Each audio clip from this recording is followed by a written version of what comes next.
ଫିକା ପଡ଼ିଲା ବାଣ ବ୍ୟବସାୟ, ବର୍ଷା ସାଜିଛି ଦାଉ।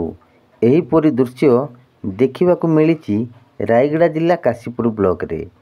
ଆଜି ସକାଳୁ କଳା ମେଘ ରହିଥିବା ବେଳେ ଦିନ ଦ୍ୱିପ୍ରହରରୁ ବର୍ଷାର ଲୁଚକାଳି ଖେଳ ଚାଲିଛି।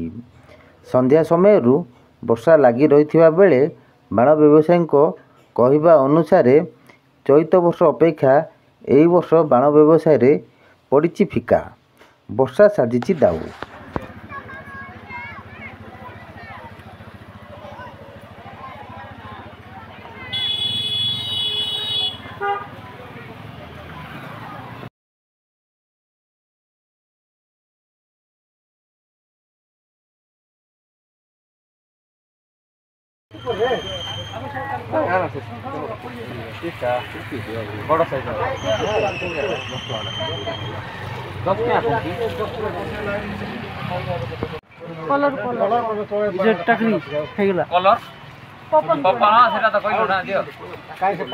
कलर